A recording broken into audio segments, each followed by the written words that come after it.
There's a lot of states out here that have a lot of things in common right now. Let's list them off. Colorado, Ohio, Florida, West Virginia, Michigan, Oklahoma, Nebraska. All these different states have all had derailments of some kind. Now, it could be anything from, as they are telling us, wheel bearings, possible bad sections of track. Then you do have your occasional vehicle that had pulled out in front of the train, and all these different types of things. Well, I'm sorry, folks, but a lot of this is just throwing up these huge red flags all over the place, and we all have to really wonder what is going on. Since January 1st of 2023, we have had 22 derailments due to the following: either wheel bearings, bad sections of track, or vehicles crossing the tracks. All right. Now,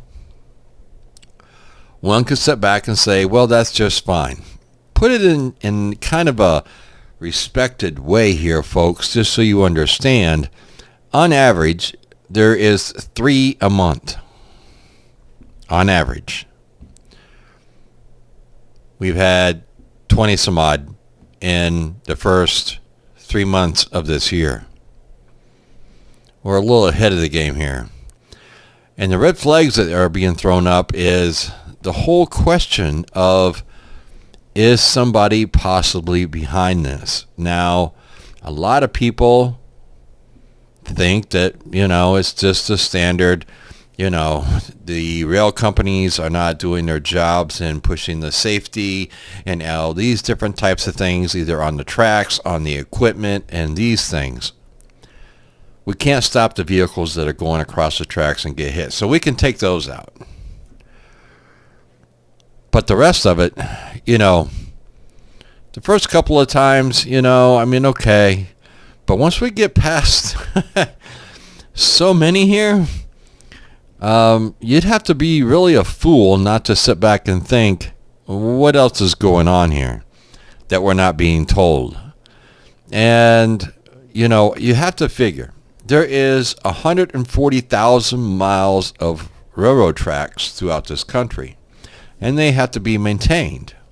They have to be maintained on the safety quality of the tracks, the rails, the railroad ties, the whole 9 yards. It all has to be, up to snuff.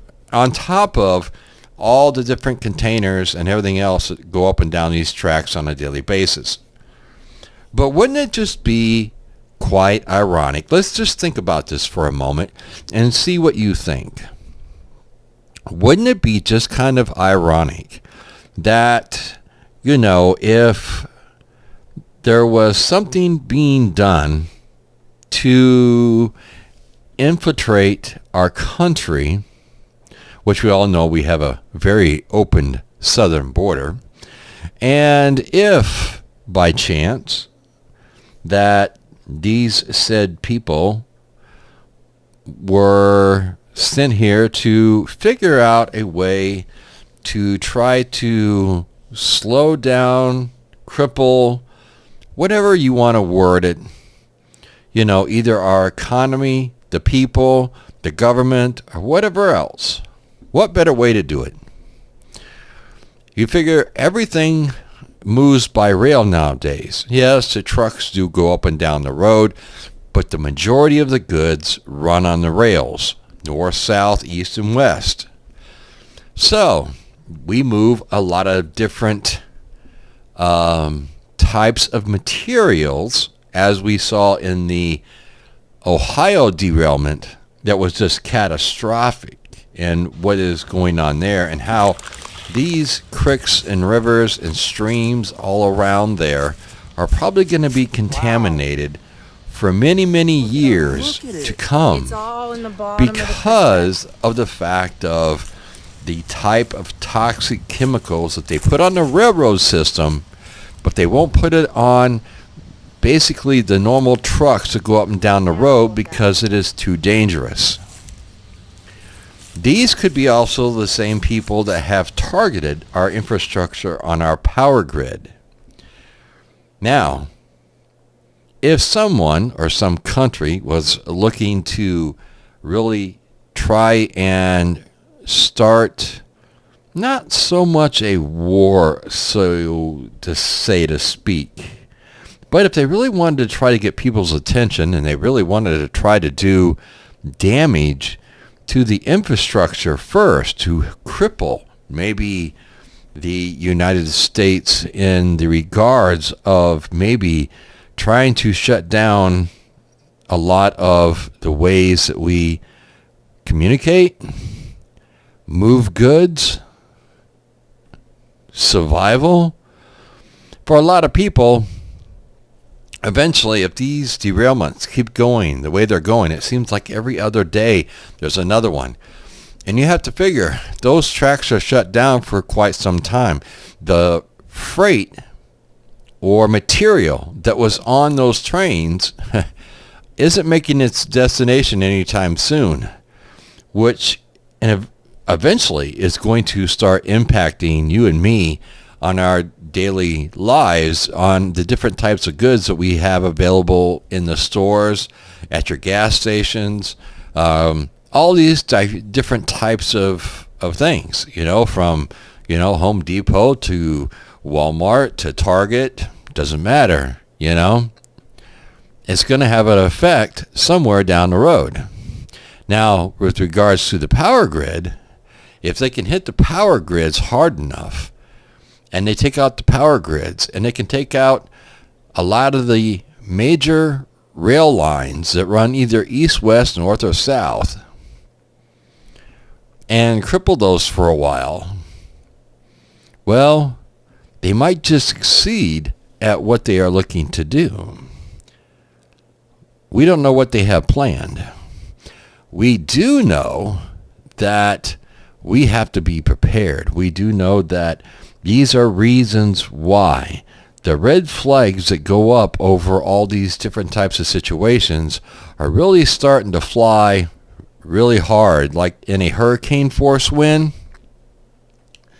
So I would highly suggest to everybody out there, pay close attention to what is going on, especially with the railroad incidents that are taking place and where this really goes. Now, obviously, we'll never be told the truth anyway, so it doesn't really matter. We do have the head of Norfolk. He was up in Congress there promising that he's going to take care of everything, and all the people of Ohio there and Palestine will be taken care of and all this kind of stuff. Yeah, time will tell, but I very likely doubt it. They'll go in and do a half job there and cleaning everything up, and things will still be pretty nasty. But we have to really pay close attention to what's going on. Could be the beginning of something. Don't know what.